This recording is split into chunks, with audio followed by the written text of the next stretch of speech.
It's not every day that a piece of media comes around and leaves a lasting impact that seems to captivate audiences all across the globe. In this vast landscape of storytelling, where countless narratives are constantly being created and consumed, only a handful seem to rise to the level of being a cultural phenomenon. I discovered Attack on Titan as a snot-nosed 16-year-old back in 2013. It was all the rage back then. Even people who thought anime was nothing more than just dumb Chinese cartoons couldn't stop talking about it.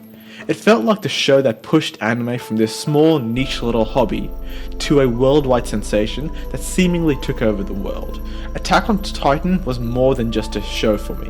It's been a 10-year-long roller coaster of emotions, a thought-provoking narrative, and an exploration of the human condition in the face of unimaginable adversity. And now that this roller coaster had reached its final stop, I'm going to attempt to package my jumbled mess of feelings into one cohesive video. Keyword attempt.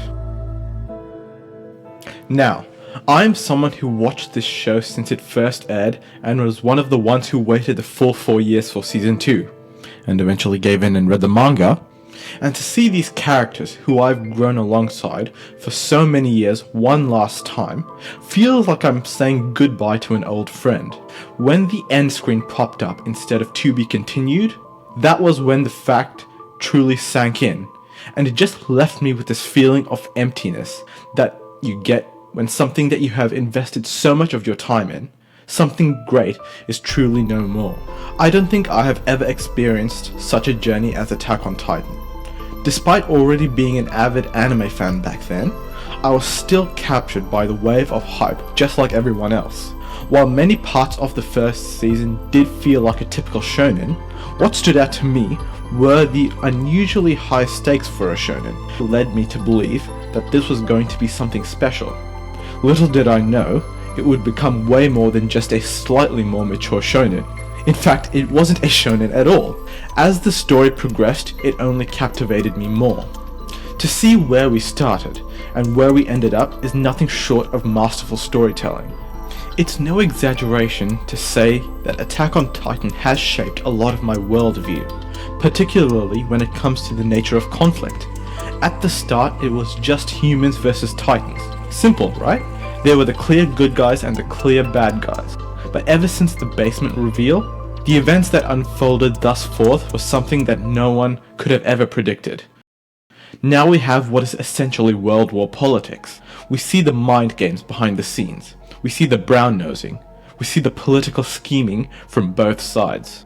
These were things I never thought I would initially see when I first started this show. Because we spent so much time with our main characters in seasons 1 to 3, I initially sympathized with the Jaegerists. I suffered with them through pain, losses and struggles that they had to experience. And so I understood them when they attacked Mali. Paradis Island was essentially used as a scapegoat for all of the world's problems.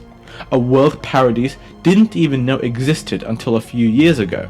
Why should they suffer for the actions of ancestors they didn't even know they had?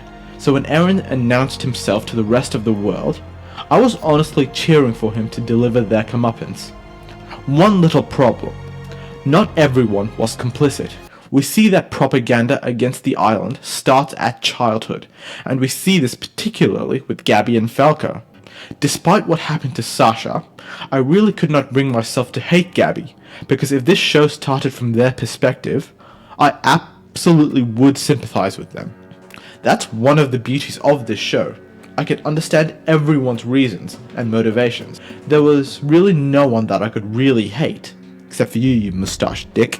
This ended up affecting my outlook on my personal relationships as well. I would try to ignore my first knee-jerk reaction to a conflict, and I would try to look at things from a more rational outside perspective. I often find myself reflecting on the cohesiveness of Attack on Titan's narrative. This show managed to weave a complex web of plot lines and character arcs almost seamlessly. It's honestly impressive how every piece of the puzzle fit together, creating a narrative that felt purposeful and well thought out. The cohesiveness wasn't just in the plot, it extended to the themes as well. the exploration of freedom, the consequences of one's actions, and the moral ambiguity of war were consistently threaded throughout the series. It wasn't just a collection of cool moments, it was a cohesive, interconnected story that resonated on multiple levels. The story was honestly a masterclass in foreshadowing and callbacks. Events and interactions that were seemingly inconsequential in the first season had such far-reaching effects that went as far as season 4. Elements introduced in those early seasons came full circle in the final episodes, creating a sense of satisfaction for long-time viewers. It's the kind of storytelling that rewards dedicated fans and makes the entire journey feel worthwhile. When the basement reveal finally happened, it didn't make me go, "Oh my god, what a shock." It made me go, "Oh my god, everything makes sense," as it should be in good storytelling. However, as much as I loved the series, I think it is important to acknowledge that the ending, while satisfying to me, obviously wasn't perfect. There were moments that left me with mixed feelings. Some character resolutions felt rushed, and certain plot points, like the Ackerman bloodline, left me wanting more explanation. Eren's whole motivation for initiating the rumbling ended up simply being, I don't know. Obviously it's more complex than that, but it still felt flat, and I wish the relationship between Eren and Mikasa was also more fleshed out. While I still felt their romance was tragic, it wasn't as impactful as I would have wanted it to be. But despite all this, I never actually wanted an anime-only ending, because doing so would completely change the message of what Isayama tried to convey.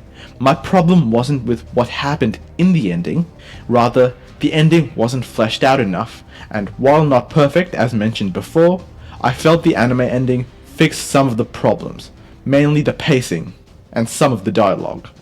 On a side note, I am so glad they yeeted this cringy ass dialogue from the show. Perfection is a very rare beast, especially in storytelling.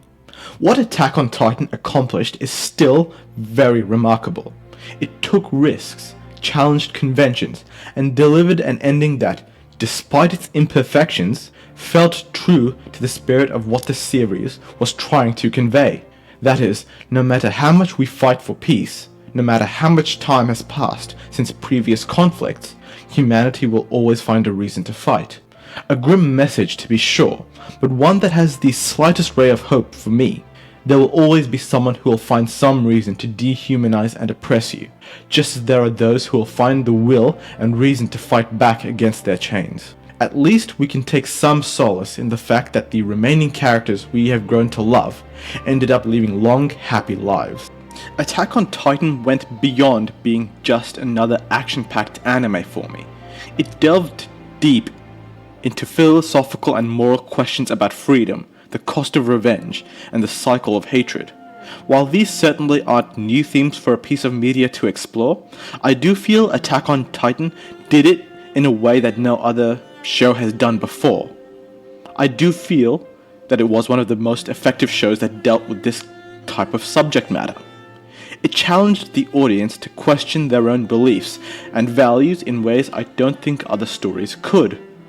It was the textbook example of, it's about the journey, not the destination. It was about the characters we grew to love, the themes that made us contemplate our perception of the world. It's no exaggeration to say we witnessed history being made. Now, before I wrap up, there is something else I want to express. Attack on Titan not only gave me an incredible story to experience, but also introduced me to a community of amazing people.